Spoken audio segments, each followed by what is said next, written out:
Սիրելիներս, այսօր ես խոսելու եմ շնորհակալ սրտի մասին։ Իմ այսօրվա քարոզ ուղերձը գոհության մասին է, շնորհակալ սրտի մասին է։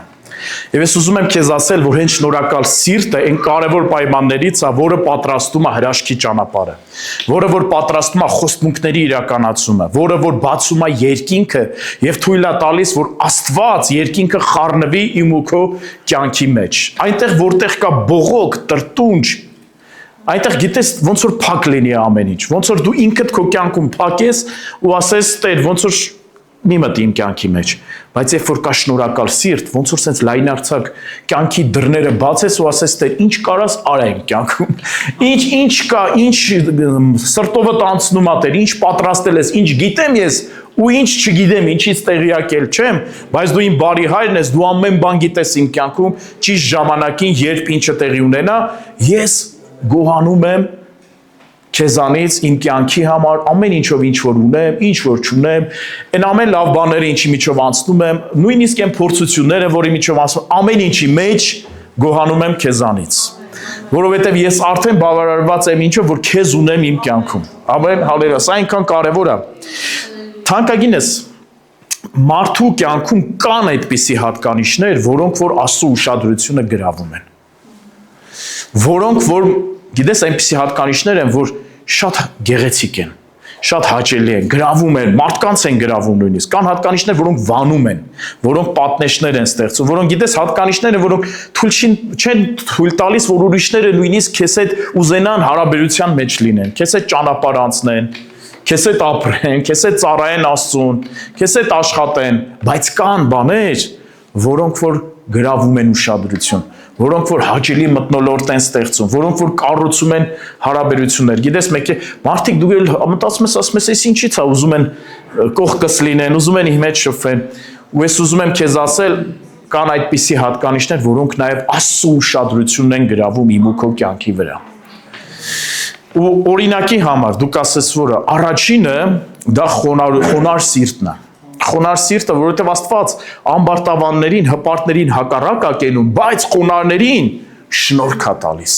Իր բարեհաճությունը գալիս է, թափվում է խոնար սիրտ ունեցողների վրա։ Խոնարհությունը մի հատ գեղեցկություն է մարդու կյանքում, հատկապես Աստծո մարդկանց կյանքում։ Հալելույա, դա մենակ խոսքերով չի, դա պետքա երևա, դա պետքա դրսևորվի։ Աստծո աչքերի առաջ դա շատ գեղեցիկ մի բան է, դա գրավում է իր ուշադրությունը։ Ամեն, որովհետև գիտես Աստված չի ուզում գործ ունենա մեծամիտ մարդու հետ, հպարտ մարդու հետ։ Աստված իր թագավորության մեջ գործում է նրանց հետ, ովքեր բավականաչափ խոնար են ասելու համար,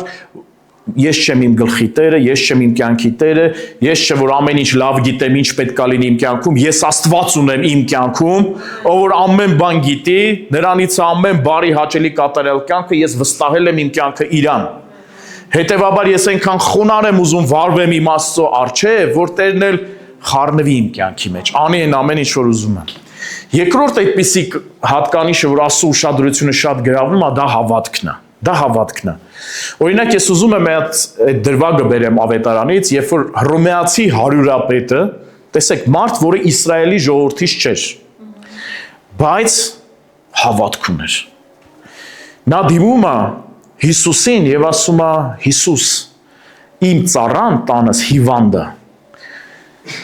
Ու խնդրում է, որպեսզի Հիսուսը իրան բժշկի, ծառային բժշկի։ Ու գիտես, Հիսուսը համաձայնվում է, ասում է. գան քո տուն, ծառայիդ բժշկեմ։ Բայց մեկ էլ էս հարյուրապետը հռոմեացի այնպիսի մի բան է ասում, որը իր հավատքի դրսևորումն է, որ զարմացնում է Հիսուսին։ Ասում է. Հիսուս, ես արժանի չեմ դու գաս մտնես իմ տուն, բավական է դու մի խոսք ասես եւ իմ ծառան կբժշկվի։ Որովհետեւ ես էլ իշխանության մարդ եմ։ Իմ վրա էլ ունեմ իշխանություն, ես էլ ունեմ զինվորներ, որ նրանց ասում եմ գնա այս ինչ բանն անա, գնում անում են։ Խոսքով միայն երբ որ ասում եմ։ Ես այդ հավատքն ունեմ, որ դու հոգևոր աշխարհում որ մի բան ասես, կարիք չկա նույնիսկ գանց մտնես իմ տունը, ձեռքդ դնես իմ ծառայի վրա, յուղով օծես կամ մի հատ աղոթք անես, որ ինքը նոր բժշկվի։ Դու հիմա էլ կարաս խոսք ասես եւ իմ ծառան կբժշկվի։ Ու Հիսուսը զարմանում է դրա վրա, ասում է Իսրայելի մեջ նման հավատք չտեսա։ Տեսնում ես, հավատքը գրավում է Աստծո ուշադրությունը, հիացնում Աստծուն։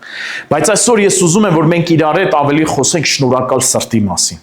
Գոհությունը, շնորհակալ սիրտը այդպիսի մի հատ sense գեղեցիկ բան է, հաճելի բան է մարդու կյանքում, որ Աստված sense նայում է ու իր դուրը շատ գալիս է։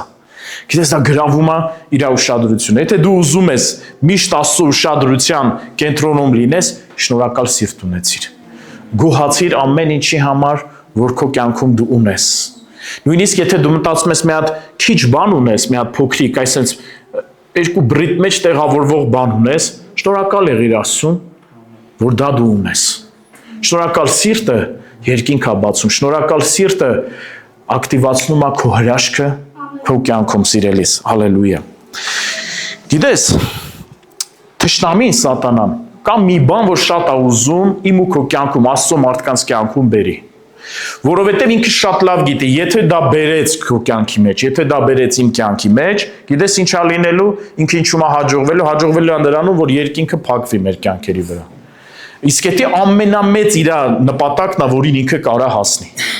հասնի նրան, որ Աստծո մարդկանց եւ երկնքի միջև կապը կտրվի։ Այդ ժամանակ ով ենք մենք երկրի վրա, սիրելիս, էլի։ Եթե մենք կապ չունենանք երկնքի հետ, եթե երկինքը չխոսա մեր կյանքերի մեջ, չգործի մեր կյանքերի մեջ, մենք ինչ զորություն ունենք այս երկրի վրա։ Եվ ինչն է դա, որի միջոցով ինքը հասնում է, դա դժգոհությունն է, բողոքն է, տրտունջն է։ Գիտես, երբ որ մարդը սկսում է իր կյանքում տրտնջալ, բողոքել, դժգոհել, գիտես դա ինչին է նման, ոնց որ հոգևոր աշխարհում ասես, ես չեմ հավատում, որ ես Աստծուն ունեմ իմ կյանքում։ Այդպիսի ոնց որ դավանություն լինի դա։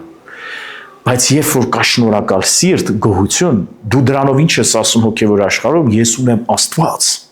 ու ես վստահում եմ իրան։ Ամեն։ Ու ես վստահում եմ իրան։ Ես իմ կյանքը նրան եմ վստահել։ Կապ չունի իմ կյանքում ինչն է շատ, ինչն է քիչ, ինչում եմ հաջողվել, ինչում դեռ չեմ հաջողվել, եւ այլն, ինչի միջով եմ անցնում։ Ես շնորհակալ եմ իմ Աստծուն, որ ես ունեմ իրան իմ կյանքի մեջ։ Ու այս տրտունջը, այս բողոքը, դժգոհությունը, որ կյանքում մեկ էս մի բանից գոհ չես, այն մեկից գոհ չես, կամ մտածում ես, ինչի Աստված այս բանը դեռ իմ կյանքում չի արել, համեմատում ես քեզ ուրիշների հետ։ Ես ուզում եմ քեզ ասել, երբեք ուրիշների հետ քեզ չհամեմատես, սիրելիս։ Դու օրիգինալ մարդ ես Քրիստոս Հիսուսի մեջ։ Ամեն։ Աստված քեզ չի նայում որպես ամբողից մեկը, քեզ նայում է անատապես, անունով է ճանաչում քեզ։ Անատական հարաբերությունները Աստված կառուցում քո հետ։ Եվ այդ բողոքի այդ տրտունջի բանը, գիտես, երկինքը պղնձից է սարքում։ Ոնց որ պղնձից, դա հոգևոր վիճակ է, ոնց որ փակ լինի։ Բայց երբ որ կա գոհություն, կա շնորհակալություն, չէ՞ խոսքն էլ ասում է, Տիրոջ սրահները մտեք գոհությամբ ու փառաբանությունով։ Ինչի՞, որովհետև դա բացում է երկինքը, դա մթնոլորտն է ճեղքում, սիրելիս, ալելույա։ Եվ երկնքի բաները, Աստծո զորությունը, նրա մատակարարումը, նրա հրաշքները հասանելի են դառնում մեզ այդ ժամանակ։ Եվ հիմա Աստված ուզում է, որ մենք մի հատ հատկություն ունենանք մեր մեջ, լինենք նկատող։ Լինենք նկատող։ Գիտես, երբեմն մարդը ինչի՞ց է, որ այտենց չի ձևավորվում իր ներսում շնորհակալ սիրտը, կամ ինչի ավելի շատ բողոքող ու տրտնջացող,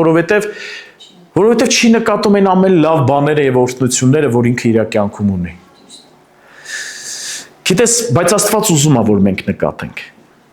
Մենք սովորաբար ավելի հեշտ նկատում ենք այն, ինչ որ չունենք, այն ինչ որ պակասում է, այն ինչ որ վատ է, բայց մենք դժվարությամբ ենք նկատում, որովհետև մի տեսակ մտածում ենք, դա տենց էլ պետքա լինի։ Այս մի բանը, որ քո կյանքում լավ է, դու պետքա նկատես, որ դա լավ է, սիրելիս։ Որովհետև երբ որ դու նկատում ես, դու սկսում ես դա գնահատել։ Երբ որ դու գնահատում ես դա, քո ներսում ձևավորվում է գոհություն եւ շնորհակալ սիրտ։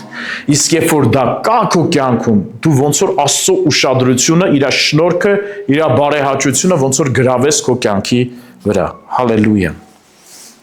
Ես ուզում եմ մի հեղինակի խոսքեր կարդալ, որը հաճախ մեր իրականությունն է ներկայացնում։ Լսիր այս խոսքերը։ Ասում է, որոշ մարդիկ երազում են տանը լողավազան ունենալ, բայց նրանք, ովքեր ունեն, գրեթե երբեք չեն օգտագործում այն։ Նրանք, ովքեր կորցնում են սիրելի մարդուն, մեծ դատարկություն են զգում, բայց նրանք, ովքեր դեռ ունեն սիրելիներ, անընդհատ բողոքում են։ Մարդը, ով կողակից չունի, ուզում է ունենալ, այսինքն ամուսնանալ, բայց նրանք, ովքեր ունեն, երբեմն չեն կարողանում գնահատել իրենց կողակցին։ Քաղցած մարդը ամեն ինչ կտա մի ափսե կերակուրի համար, բայց կուշտ մարդը քննադատում է կերակուրի համը։ Համը այն չի, աղը մի քիչ է, այս մի համենունքը քիչ է, պղպեղը քիչ է, կամ շատ է եւ այլն, արդեն քանի որ ամեն ինչը կա, կերակուրը կա, այդ խնդիրը չկա իր կյանքում, արդեն մնացել է համի հարցը արդեն լուծել, էլի։ Այսինքն պետք է շատ իտալական ռեստորանի ներփաճաշակ մի խոհարար երևի պետք է իր կերակուրները պատրաստի, որ իրան դուր գա։ Մարդը, ով ավտոմեքենա չունի, երազում է դրա մասին, բայց նա, ով ունի ավտոմեքենա, շարունակ նորն է ցանկանում, որտեղ դա կանգ չունի, հասկանում ես։ Մի բան ասեմ քեզ, այն մարդը, ով որ մեքենա չի ունեցել, ես իմ կյանքում եղել ա տենշը, մեքենա չեմ ունեցել։ Հիշում եմ ժամանակները, մենք Սիփանենց հետ Ավանում ենք ապրում Երևանում, երբ որ գնում էինք ծառայության, դա քաղաքի այն մյուս կողմներ են ժամանակ, Բանգլադեշում։ Գիտես, հələ մի կերպ գնալը գնում էինք տրանսպորտով, մեքենա չունեինք։ Հիշում եմ այդ ժամանակները, առանց տրտնջալ, մի ժամ տևում էր, մինչև մենք հասնում էինք Ավանից մինչև Բանգլադեշ։ Հա, 56-ով։ Հետ գալուց Աստված շնորհք էր անում Սիփանի մեքենայով գալիս էինք Ավան։ Հիշում եմ այդ ժամանակները սիրելիս։ Գիտես, մտածում ես, որ մեքենա ունենաս, բայց հետո գալիս է ունենում ես մեքենա։ Երբ որ մեքենա ես ունենում, հետո գիտես ինչ ես ուզում, ուզում ես մի հատ ավելի թարմ, ավելի նոր մոդելի մեքենա ունենաս։ Նայ, երբ որ դու երազում ես մի հատ լավ շքեղ մեքենա, նույնիսկ այդ շքեղ մեքենան, ես տղամարդկանց եմ ասում, ես գիտեմ մեքենան տղամարդկանց։ Երբ որ դու ունենում ես, գիտես, երբ որ բացում ես դուռը, նստում ես, ձեռքով մի հատ ցեն շոշափում ես այդ իր կաշին, այսպես ասած, այն թանկ փայտը, որ մեջը կա եւ այլ, նստում ես, քեզ լավ ես զգում։ Քեզ մի բան ասեմ, կես տարի հետո այդ շքեղ մեքենան կորցնում է իր ամբողջ փայլը եւ իմաստը։ Երբ որ դու տուն չես ունեցել օրինակի համար, մարդը երկար տարիներ վարձով ապրում եւ երազում է իր սեփական տան մասին։ Մեկ էլ հանկարծ հաջողվում է ու դու կառուցում ես քո սեփական տունը։ Քո ճաշակով ես կառուցել, քո ուզած բանով։ Մտնում ես այդ տունը, որտեղ ամեն ինչ դու գծագրել ես այդպես, ինչպես որ դու ուզել ես։ Կես տարի, մի տարի ապրում ես, քո այդ կառուցած քո երազանքի տանը, մեկ էլ հասկանում ես, որ դա շատ սովորական մի բան է արդեն դարձել քեզ համար, սիրելիս։ Դրա համար գիտես ինչ, եթե մարդը Աստծով չբավարարվեց ու չգոհացավ նրա համար ինչ որ ինքը ունի, այն 2 ձուկ ու 5 հացի համար, որ ինքը ունի, գիտես ոչ մի բան չի գոհացնելու մարդուն, անգամ եթե շքեղ բաներ գան իր կյանքի մեջ։ Այսօր գոհացիր Աստծուց, ինչ որ դու ունես քո կյանքում։ Այսօր գոհացիր քո ծնողների համար, այսօր գոհացիր քո զավակների համար, այսօր գոհացիր քո կողակցիդ համար, որ նրան ունես քո կողքը։ Այսօր գոհացիր այն խաղաղության համար, որ քո սրտի մեջ ունես, որ Հիսուսը տվել է քեզ։ Գիտես, մարդիկ կան մեր շրջապատում, որ կերազեին այդ խաղաղությունը ունենալ, բայց չունեն։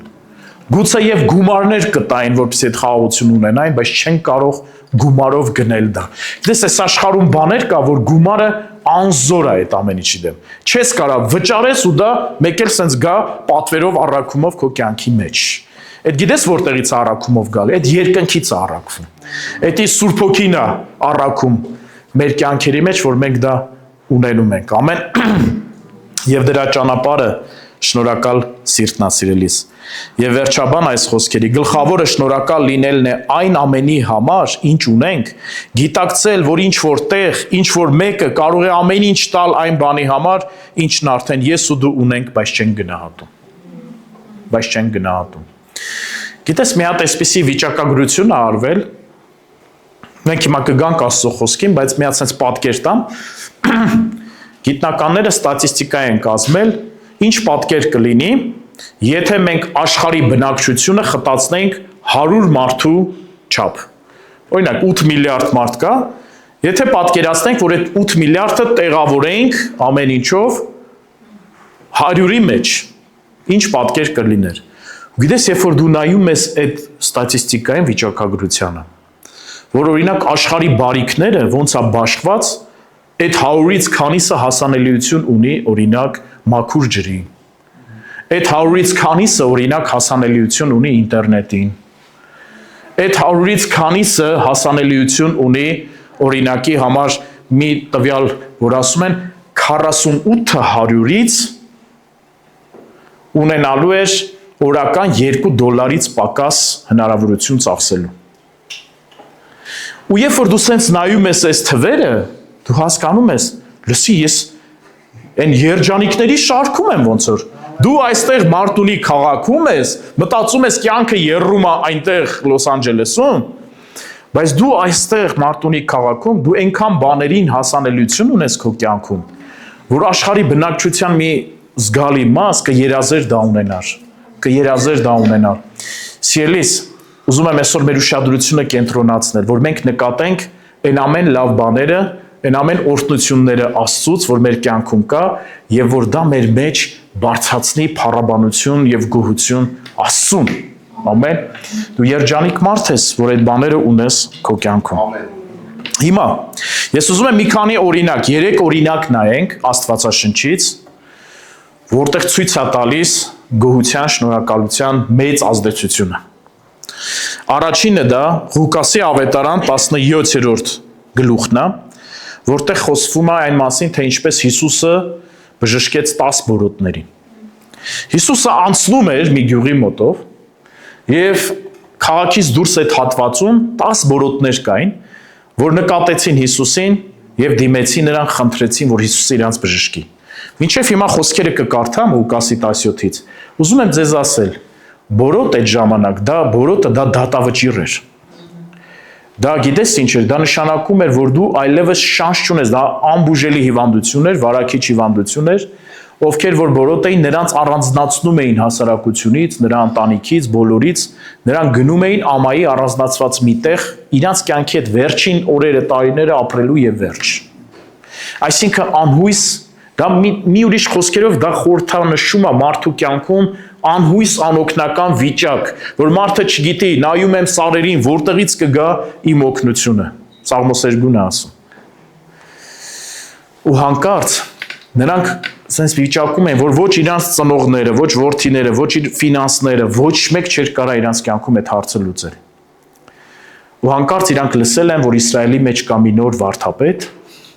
որը որ հրաշքներ, նշաններ անում, բժշկություններ։ Ու մեկ է տեսնում են, որ Հիսուսը անցնում է իրանց մոտով։ Ղուկասի ավետարան 17-11-րդ խոսքից։ Եվ եղավ, երբ որ նա Երուսաղեմ էր գնում, ինքը Սամարիա եւ Գալիլեայի միջով էր անցնում, եւ նա մի գյուղ մտնելիս 10 բորոտ մարդիկ պատահեցին նրան, որ հեռվանց կանգնեցին, եւ իրանց ձայնը բարձրացրին, այսինքն հեռու կանգնեցին, այս բարձր գոռում էին, որ Հիսուսը լսի։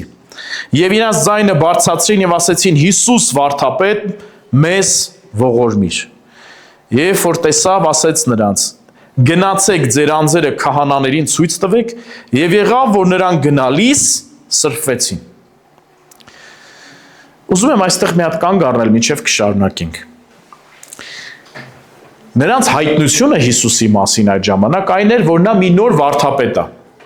Ուղղակի Աստծուց ինչ որ զորություն ունի իր կյանքում, բժշկություններ ու հրաշքներ անում։ Ու մեր վերջին հույսն է ոնց որ Հիսուսը անցնում է մեր մոտով, ձայն տանք իրան, ասենք վարդապետ ողորմիր։ Եվ Հիսուսը նրանց ասում է. գնացեք քահանաներին ցույց տվեք ձեզ։ Ու գիտեք, ես բորոտների ամենամեծ պլյուս առավելությունը իրավիճակում որն է, որ նրանք չվստահեցին իրանց հասկացողությանը, տրամաբանությանը, հնազանդվեցին Հիսուսին ու արեցին նենց, ոնց որ Հիսուսը իրանց ասել էր։ Դուք ասես, բայց այդտեղ ինչ կար, ինչն էր խնդիրը։ Խնդիրը այն է, ոնց որ լոգիկային հակառակ բան դու անես։ Հիսուսը դեռ չէր բժշկել իրանց։ Ասում է գնացեք ձեր անձերը ցույց տվեք քահանաներին։ Մարդը իր հասկացողությամբ պիտի սենց ասեր. Հիսուս, ախր նախ մի հատ բժշկի, ախր մի հատ թողել էս բորոտությունը մեր վրայից անցնի, որ մենք գնանք քահանային մեր անձերը ցույց տանք, ասենք հրաշք ա տեղի ունեցել, որ Հիսուս վարդապետը մեզ բժշկեց։ Բայց մենք դեռ մեր վրա է այս բորոտությունը։ Մենք գնանք քահանաներին որպես ինչ ներկայանան, բայց նրանք վստահեցին Աստծո խոսքին, իրանց կյանքում քայլ արեցին, հնազանդվեցին եւ գրված է ճանապարհին գնալիս սրբվեցին, հրաշքը եղավ։ Ուզում եմ քեզ հայտնություն տամ, սիրելիս։ Երբ որ Տերը քո կյանքում մի բան է ասում, որ անես, շատ քո մարմնի եւ արյան հետ խորհրդի մի նստիր։ Քո փորձառության հետ, քո լոգիկայի հետ, քո նայեք, հասկացողությունը, միտքը Աստծուց նվեր է մեզ, որ մենք ունենք։ Դա շատ հզոր բան է, որ մեզ տվել է, եւ Աստված շատ է ուզում, որ մենք միտքը գործի մեջ դնենք։ Կառուցողական բան լինի։ Բայց կան իրավիճակներ, դուք հասկանում եք, հավատքի կյանքում ամեն ինչ չի, որ հասկացողությամբ է։ Ամեն ինչ չի, որ լոգիկայով է, ամեն ինչ չի, որ մտքով է։ Եթե ամեն ինչ լոգիկայի մեջ լինի, այդ նշանակում է, որ Աստված չի գործում։ Բնականորեն ինչ որ բաներ են տեղի ունենում, բայց Աստված գերբնականի Աստվածն է։ Հավատքը ճանապարհ է բացում սովորականից այն կողմ գերբնական բաների համար, որ մեր կյանքում տեղի են ունենում, բայց դրա համար պետք է ինչ որ դու չհակառակվես նրա ինչ որ Տերը ասում է։ Նեեմանին էլ Մարգարեն խոսք ասաց, գնա Հորդանան գետի մեջ 7 անգամ սուզվի բորոտությունը կանցնի։ Նա էլ ասաց, ինչա, մեր Ասորեստանում ինչա չկա, ավելի մեծ գետեր, ավելի մաքուր գետեր, տենց էր հենա իմ երկրում էլի սուզվեի, ինչ բան է ինձանից ուզում Մարգարեն։ Չէ, բայց հնազանդությունը ճանապարհ է բացում։ Սիրելիս, եթե Աստված մի բան ասում քո կյանքում, արա, ճանապարհին, ուզում եմ քեզ ասել, ճանապարհին հրաշքդ կկատարվի։ Ամեն։ Ճանապարհին հրաշքդ կկատար, ճանապարհին բժշկությունդ կկատարվի, սիրելիս, ալելույա։ Բայց շարունակություն կա այստեղ։ Եղավ հետո մի բան, որը շատ տրտմացրեց Հիսուսին։ Տրտմեցրեց Հիսուսին։ Ինչն էր, որ տրտմեցրեց Հիսուսին։ Եվ նրանցից մեկը, երբ որ տեսավ, թե բժշկվեց, այդ 10 բորոտներից մեկը, երբ որ տեսավ, որ բժշկվեց, ետ դարձավ, բարձր ձայնով փառավորում էր Աստծուն, եւ իր երեսի վրա ընկավ Հիսուսի ոտների առաջ եւ գոհանում էր նրանից։ Եվ ինքը սամարացի էր։ Հիսուսն էլ պատասխանեց եւ ասեց. չէ՞ որ 10-ն էլ սրբվեցին։ Դուք ասես որտեղից գիտեր։ Հոգու մեջ տեսավ, նախապես գիտեր արդեն Հիսուսը։ Հոգու մեջ տեսավ 10-ն էլ բժշկվեցին, կատարվեց դա։ Չէ՞ որ 10-ն էլ սրբվեցին, ապա այն 9-ը ուր են։ Ետ դառնողներ չգտնվեցին, որ Աստծուն փառք տան, բացի այս այլազգին, եւ ասեց նրան. վեր կաց գնա, քո հավատքը ապրեցրեց քեզ։ Գիտես, իմ համար շատ տխուր վիճակագրություն է, էլի, որ 10-ից մեկը վերադարձավ, փառք տվեց Աստծուն, գոհացավ Հիսուսից շնորհակալություն հայտնեց։ Ես ուզում եմ մի քիչ թարգմանել այս իրավիճակը եւ ասել, ինչ էր սա նշանակում, որ այս մարդը բժշկվելուց հետո վերադարձավ Հիսուսին, նույնիսկ ասում անկավ նրա առջև երկրպագություն արեց։ Նախ առաջինը իրան ներսում մինչև այդ հայտնություններ, որ Հիսուսը վարդապետ, ասա ես ասում եմ հետևություն անելով իր քայլերից։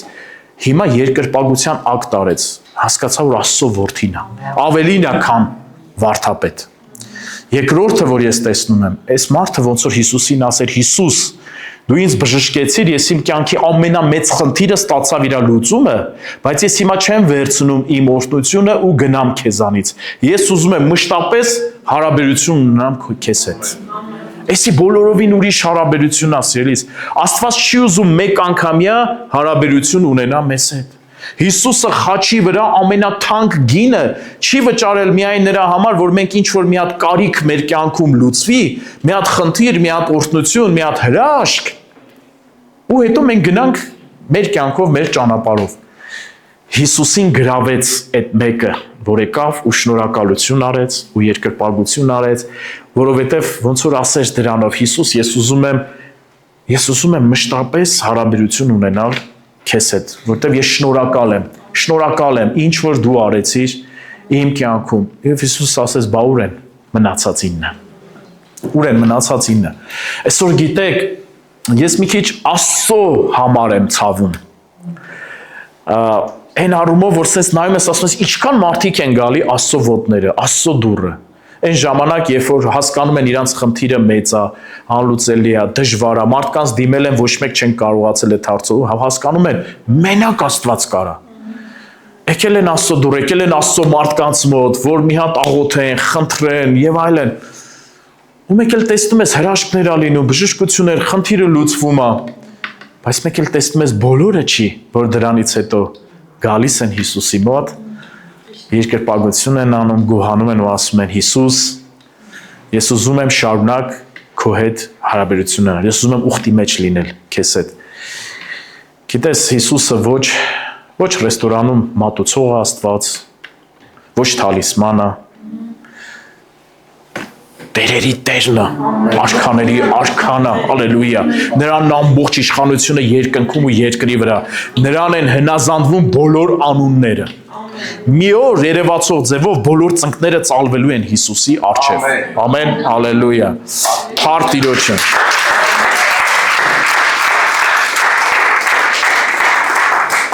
Ուզում եմ քեզ ասել, այս բժշկված բորոտի վերաբերմունքը, մի բան որ քո կյանքում լինում է, գիտես, վերաբերվի շնորհակալ սրտով, Աստծուն գոհություն տուր։ Եթե մարդը մի բան քեզ համար անում է, կողքինը, չգիտեմ, եկեղեցում քույրդ, եղբայրդ, ընտանիքիդ անդամը, հովիվդ, մյուսը, գիտես, մի ընդունիր, որ այդպես էլ պիտի լինի։ Շնորհակալ սիրտ ունեցիր, գոհացիր, շնորհակալություն հայտնիր, ամեն ինչի համար, ամեն։ Երկրորդ օրինակը, որ ուզում եմ իրար հետ նայենք։ Պողոս առաքյալը եւ իր գործակիցը Շիղան, օրերից մի օր հայտնվում են բանտում, շատ ծանր իրավիճակի մեջ։ Մի քիչ ուզում եմ իմ բառերով պատմեմ այդ պատմությունը, հանկարծ ոնց եղավ, որ նրանք հայտնվեցին բանտում, հետո արդեն կկարդանք ավետարանի մեջ, Գործք առաքելոցի մեջ։ Ուրեմն Շիղայի հետ Պողոս առաքյալը հայտնվում են մի քաղաքում, որտեղ սկսում են ավետարան քարոզել, մարդիկ կան, որ սկսում են լսել, հավաքվել։ Եվ այդ քաղաքում կար մի կին, որ գրված է հարցուկ ոգի ուներ, այսինքն գուշակություններ էր անում։ Եվ բիզնես կար դրա շուրջը կառուցված։ Տերեր ուներ, որոնք որ օգտագործում էին նրա ճակերտավոր, այսպես ասած, պարգևը, որպեսզի մարդկանցից փողի դիմաց գուշակություններ էր անում, փող էր գալիս։ Անես չի, որ Հայաստանում չկա այդ բանը։ Լավ է, լսել ենք, որտեղ ինչ, ով, ինչ փողեր են անում դրա վրա։ Աստծո պարգևը, իրական պարգևը, ասում է ձրի առակ ձրի տալիս ես։ Եվ դրա պտուղը քաղցր է լինում։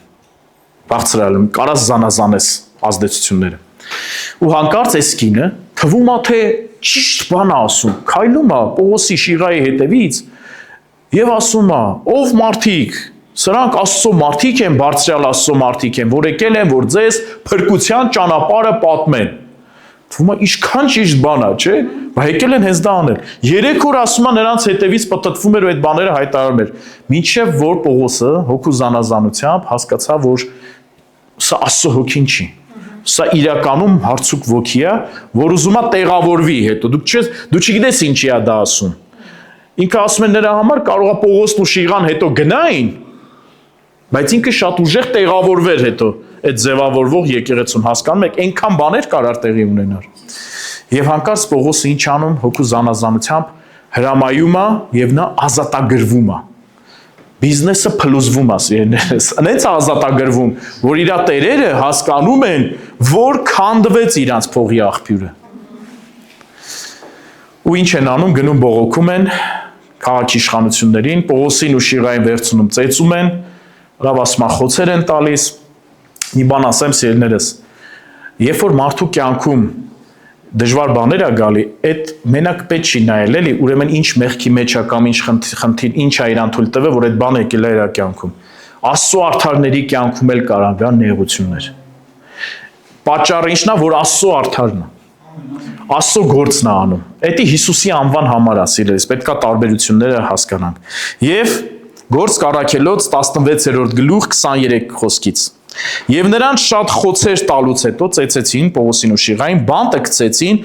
բանտապետին կարգադրելով, որ նրանց զգուշությամբ պահի։ Նա էլ այն պատվերը առած, նրանց ներսի բանտը գցեց։ Գիտեք, կար բանտ եւ կար ներսի բանտ։ Այս սկզբի խցերը մի քիչ ավելի վիպ խցեր էին ավելի, էլի, sense հարմարությունները մի քիչ ավելի լավ էր։ Այնտեղ մարդիկ էին, որ լավ տեղավորվել են, գուցե փող էին տվել, որ իրանց այդ խցերում տեղավորեն, հարմարություններ կան։ Պողոսին ու Շիղային տենց լավություն չարեցին։ Ասում եմ մի հատ էլ այն հետևի բանտը գցեցին։ Այնտեղ ոչ լուսավորություն կա, ոչ հարմարություն կա, ավելին ասեմ, ինչ կար այնտեղ։ Եվ նրանց ոտները պնդացրեցին կոճղում։ Սա մի հատ ուրիշ դաժան վիճակ է, էլի։ Սա չես կարա խցում նույնիսկ քայլես։ նստած ես, ոտքերը սենց երկու մասից բաղկացած փայտի սենց կոճղեր կային, այսենց գալիս էին, ոտքը գրկում էին եւ կողպեկով փակվում էր դա։ Ու դու պատկերացնում ես այդ ցավը, այդ անհարմարությունը, այդ անշարժությունը, այդ վիճակը, ես ուզում եմ նաեւ հոգեվորվել նայես, որ իմ ու քո կյանքում կարող է օրինակ լինի մի բան, որ քեզ թվում է ոնց որ ոտները այդտենց կոճղի մեջ պնդացրած, բանտի այն ներսի հատվածում խավարի մեջ թաքնված մի վիճակ լինի։ Ու դու սենց նայում ես ու ասում ես Տեր, այս ինչ իրավիճակի մեջ է, կյանքիդ ինչ որ մի հատ բնագավառ կամ մի հատ հարց օրինակի համար կարա տենց լինի։ Եվ հիմա, բայց այս պայմաններում ես շատ եմ հավանում Պողոս առաքյալին, շատ։ Գիտես, իր խոսքերը, որ ինքը ասում է գոհացեք Աստծուց, ինքը այն առաքյալն է, որ ամենաշատն է Աստվածաշնչում նայում ենք խոսում Աստծուց գոհանալուց։ Գիտես ինչի է զորավոր իր խոսքերը, որովհետև շատ դեպքերում այդ հորդորը ինքը եկեղեցուն տալիս էր բանտից։ Երբ որ իր կյանքում ամեն ինչ չի որ լավ էր, այնպես չի որ պալատներից էր ինքը գրում, որ գոհացեք Աստծուց։ Նեղությունների մեջ էր գրում, բանտի մեջ էր գրում, հալելույա, եւ ասում էր Աստծո ժողովուրդ, ամեն ինչի մեջ գոհացեք Աստծուց, սա է Տիրոջ կամքը ձեզ համար Քրիստոս Հիսուսում։ Ոչ թե որ դա հաճելի մի բան է կամ մենք երազում ենք, որ այդպիսի բաներ մեր կյանքում լինի, ոչ, այլ որովհետեւ գոհությունը հիմա կտեսնենք նաեւ ինչ ճանապարհ է պատրաստում մեզ համար։ Եվ կես գիշերին Պողոսը եւ Շիղան աղոթք անելով օրհնում էին, մեկ ուրիշ խոսքերով ասած փառաբանում էին Աստծուն։ Ինչի ասեցի, որ պատկերացնենք այդ կոճղը, այդ ներսի բանտը։ Գիտես, հանկարծ այդ պայմաններում Աստծո մարդիկ փառաբանություն են բարձրացնում։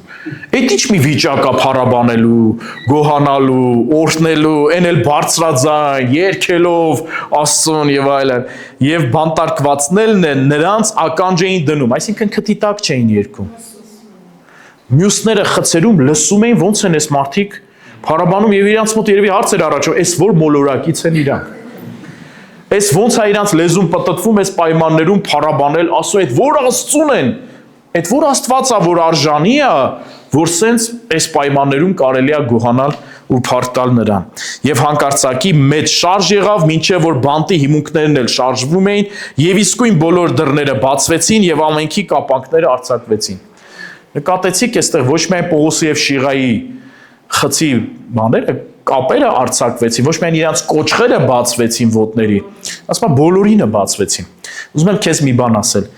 Մեկ-մեկ լինում է դու ճեղքում ես, դու փառաբանում ես, գոհանում ես, հոգևոր աշխարհում ճեղքում ես ու մեկ է օրհնություն է գալի, որը մենակ քեզ չի գալիս։ Կողքիններիդ վրա էլ է գալիս։ Ուրախ եղիր, սիրելիս։ Սիրտը թող ուրախ լինի։ Կարող է նույնիսկ այն մարդու վրա է գալիս, որ դու մտածում ես այդքան էլ արդար չի եւ արժանի չի, որ դա իր կյանքի վրա գա, բայց Աստծո սիրտը այնքան մեծ է, սիրելիս։ Աստված մեր այնքան առատաձեռն է։ Ամեն, ամեն։ Մեկ-մեկ որ ուզում է օրհնություն ուղարկի միտեղ, գիտես այն զոնտիկները չի պահում էլի մյուսների վրա ու մեկին վերցնում, որ մենակ նրա վրա գա այդ օրհնությունը։ Աստծո սիրտը շատ մեծ է, սիրելիներս։ Ու թեկուզ դու եղի պատճառը, դու ճեղքես, դու գոհանաս, դու ճանապարհը պատրաստես, բայց թող օրհնությունը ամբողջ մարդունի վրա գա։ Կլինի։ Ամեն, հալելույա։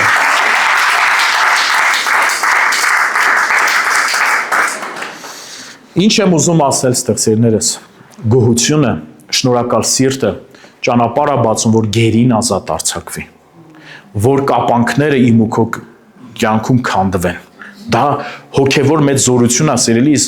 շնորհակալությունը, երբ որ ասում եմ շնորհակալ սիրտ, դա շատ ավելի խորը, ավելի մեծ բան է,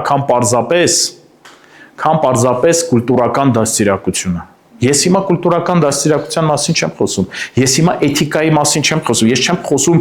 բարի վարքի կանոնների մասին, երբ որ մարդը գիտի, որ այս պահին իրան մի բան տվեցին, ինքը պետք է ասի շնորհակալություն։ Մի բան անես չարեց, պետք է ասի կներես։ Լավ է էթիկան, լավ է դաստիարակությունը, լավ է այդ կուլտուրան եւ մենք պետք է շնորհքով մարդիկ լինեն։ Այո եւ ամեն, բայց երբ որ ես խոսում եմ գոհացող, շնորհակալ սրտի մասին, սա խորը մի հատ մեր էության հետ կապ ունեցող մի բան է, որը որ գրավում է Աստծո ուշադրությունը, որը որ բացում է երկինքը, որը ակտիվացնում է Աստծո շնորհքը, բարեհաճությունը մեր կյանքում։ Սա հոգևոր զորություն է իրականում։ Սա ճանապարհ է, որ թույլ է տալի Աստծո զորությունը, երկնքի զորությունը ներխուժի մեր կյանքի մեջ, մեր իրավիճակների մեջ, մեր հանգամանքների մեջ։ Եվ Հովհաննեսի ավետարան 6-րդ գլուխ 3-րդ պատմությունը, որ ուզում եմ իրար հետ նայենք, հետո աղոթելու ենք։ Հետո իրար հետ աղոթելու ենք, սիրելիներս։ Իմ ամենասիրած օրինակը, որ հիմա ուզում եմ պատմել, դա հացի բազմացման օրինակն է, որ մեր Տեր Հիսուսը սարերի մոտ անապատ տեղ բազմացման հրաշքը գործեց։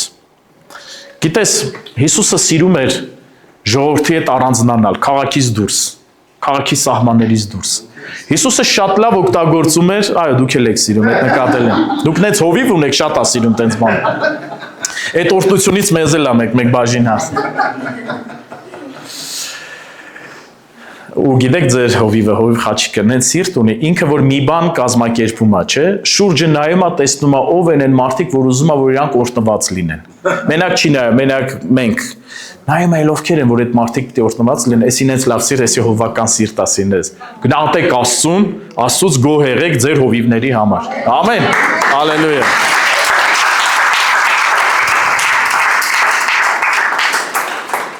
Հիսուսը լավ օգտագործում էր ֆիզիկայի կանոնները, ակուստիկայի, ձայնի կանոնները։ Գիտես, այս միկրոֆոնները չկային այն ժամանակ, դինամիկներ չկային, բայց ինքը գիտեր, որ տարածքում, որտեղ կանգնի, ոնց խոսա, որ այդ ձայնը գնա հազարավորներին հասնի։ Եվ ինքը դա անում էր եւ քարոզում էր երկնքի թագավորության մասին։ Ու հանկարծ աշակերտները ասում են 5000-ի չափ ժողովուրդ կա եւ նրանք քաղցած են։ Ու գիտես, քեզ մի բան ասեմ, Հիսուսը մեր բարի հովիվն է։ Հիսուսը այդ ժամանակ չասեց, հետո ինչ որ քաղցած են։ Ես երկնքի թագավորության մասին եմ քարոզում, այդ ավելի կարևոր է, քան հանապազորյա հացը։ Հիսուսը բարի հովիվն է, սիրելիս։ Ինքը պետք է այդ 5000 մարդուն կերակրեր։ Ինքը պիտի կերակրեր իր գառներին, կերակրեր, քաղցածությունը կանցներ, հետո կանցներ երկնքի թագավորության մասին պատմելու եւ այդ մարդիկ ավելի լավ կընդունեին այդ խոսքը։ Գիտես, երբ որ մարդը քաղցած է, իր ուշք ու միտքը մենակ ուտելու մասին է։ Հենց կշտանում է, արդեն պատրաստ է լուրջ բաներ լսելու։ Կանանց եմ ուզում մի հատ իմաստություն տամ, երբ որ ձեր ամուսինների հետ խոսալու բան ունեք, մի հատ որ գալիս են տուն, մի հատ լավ համով կուշտ կերակրեք, թող սովածությունը անցնի, մի հատ թող իրանց լավ զգան տանը, հետո անցեք այդ խոսալու նյութերին, էլի, ոնց որ ասեմ։ Որ ժամանակից շուտ անցնեք, կռիվ կլինի։ Բայց որ կերակրեք, մեկ էլ կտեսնեք ոնց է համաձայնվում։ Եվ ինչ է ասում Հիսուսը այստեղ։ Հիսուսն էլ իր աչքերը բարձրացրեց եւ տեսավ, որ շատ ժողովուրդ էր գալիս իր մոտ, ասեց Փիլիպոսին. «Ինչ տեղից հաց առնենք, որ նրանք ուտեն»։ Գիտես, մեկ-մեկ Հիսուսը իմ ու քո կյանքում հարց է տալի, նրանից չի, որ չգիտի պատասխանը, սիրելիս։ Ինքը նախապես գիտի ինչ է անելու։ Այդ հարցերը տալիս է, որ մենք մտածենք դրա վերաբերյալ։ Բայց այս ասեց նրան փորձելով, ստուգելով, որովհետև ինքը գիտեր, թե ինչ պիտի աներ։ Սիրելիս, քո կյանքում, իմ կյանքում մեր Տերը նախապես գիտի, ինչ պետք է ինքը անի։ Իմ հույսին չի մնացել, որ ես հուշեմ իրան, ավելին ասեմ, քո հույսին էլ չի մնացել, որ դու հուշես, որ Տերը ինչ է անելու քո կյանքում ու ոնց է անելու։ Ինքը գիտի, ինչ է անելու, որ ժամանակին անելու, որը քո համար լինելու է բարի, հաճելի եւ կատարյալ ճանապարհը, կատարյալ լուծումը այդ իրավիճակում, ամեն։ Բայց Աստված ինձ ու քեզ երբեմն հարց է տալի, որ մենք մտածենք, մեկ-մեկ գիտեք ինչի, որ հասկանանք, որ մեր ուժերի մեջ չի։ Որ մենք հասկանանք, որ պետքա ձեռքներներս բարձրացնենք վերև, այդ իրավիճակում ասենք Տեր, եթե դու չանես, ես ոչ գիտեմ ոնց պետք է անեմ, ինչ պետք է անեմ, երբ պետք է անեմ, քեզ եմ վստահում, քեզ եմ ապավինում։ Եվ ուրեմն Փիլիպոսը պատասխանեց Հիսուսին, ասելով. 200 դահեկանի հաց բավական չի դրանց, որ ամեն մեկը մի քիչ առնի։ Գիտեք, մի դահեկանը մարդու մեկ օրվա ապրուստն է, մոտավորապես ապրուստն էր։ Այսինքն 200 դահեկան, որ մարդը կարար 200 դահեկանով 200 եւ ավելի օր ապրեր, ասма դա չէ հիրքասնի հավաքված ժողովրդին, որպեսզի մի քիչ հաց ուտեն եւ կշտանային։ Այսինքն Փիլիպոսը հասկացավ, էսի մեր խելքի բանը չի ոնց որ ասած, Հիսուս չգիտենք ինչ անենք։ Եվ նրա աշակերտներից մեկը Անդրեասը, Սիմոն Պետրոսի եղբայրը, ասեց նրան. այստեղ մի տղա կա, որ 5 գարի հաց ունի եւ 2 փոքր ձուկ, բայց սա ի՞նչ է այդչափ մարդկանց համար։ Սիրելիս, կան իրավիճակներ, մենք նայում ենք մեր կյանքում, մեր ձեռքի մեջ եղած բանը, ճիշտ ոնց որ լինի այդ 2 ձուկը ու 5 հացը։ Նայում ենք, ասում ենք, ախր այս 2 ձկով ու այս 5 հացով ես ոնց եմ լուծելու իմ այս մեծ հարցը։ Մեկնեք sense նայում ենք, կենտրոնանում ենք այդ 2 ձկին 5 հացի վրա ու ոնց որ sense մտածենք, բա ոնց է լինելու։ Բայց շարունակությունը։ Հիսուսն էլ ասեց. մարդկանց նստացրեք։ Եվ շատ խոտ կար այնտեղ եւ մարդիկ նստեցին թվով մոտ 5000 եւ Հիսուսը հացերը առավ, ուրեմն մյուս ավետարաններից 2 ավետարանում ասում է հացերը առավ, նայեց երկինք եւ շարունակությունը գոհացավ, շնորհակալություն հայտնեց Հորը եւ բաժանեց աշակերտներին եւ աշակերտներն էլ նստողների, նույնպես էլ ձկներիցը որչափ որ կամեցան։ Հիսուսը արեց նյութական բազմացման հրաշք։ Եվ այստեղ մեր ուշադրությունը ի՞նչն է գրավում, որ ինքը դա ուղեց Հորը Աստծուն եւ գոհացավ, շնորհակալություն հայտնեց։ Հասկանում ես, բազմացման հրաշքի ճանապարհը բացում է շնորհակալ սիրտը, գոհությունը։ Ուզում եմ քեզ մի բան ասել։ Իմ ու քո կյանքում էլ կան իրավիճակներ, որտեղ մենք բազմացման հրաշքի կարիք ունենք։ Որտեղ որ մենք ունենք մեր 2 ձուկը ու 5 հացը։ Դու հասկանում ես, այստեղ ֆիզիկապես 2 ձկան եւ 5 հացի մասին էր, որ կար։ Իմ ու քո կյանքում էլ այդ 2 ձուկն ու 5 հացը ուրիշ տեսք կարա ունենա։ Դու էլ քո 2 ձուկն ու 5 հացը ունես, ու միգուցե դու նայում ես ու ասում ես, սա այդքան էլ, ախր սա բավական չի է նրա հետ, ինչ որ ես պետքա անեմ։ Ես բազմացման կարիք ունեմ, ես շատացման կարիք ունեմ։ Ու գիտես, իմ խորհուրդը քեզ նայիր քչին, նայիր փոքրին քո կյանքում, ոչ թե բողոքիր, ոչ թե դժգոհիր, այլ գոհացիր Աստծուց։ Ասա Տեր, ես շնորհակալ եմ իմ 2 ձկան եւ 5 հացի համար։ Ես գիտեմ, որ դու Աստված ես, որ քո ձեռքերի մեջ այդ 2 ձուկն ու 5 հացը կարա բազմանա եւ շատանա ու լրացնի այն ամեն կարիքները, որի անհրաժեշտությունը կա, սիրելիս, հալելույա։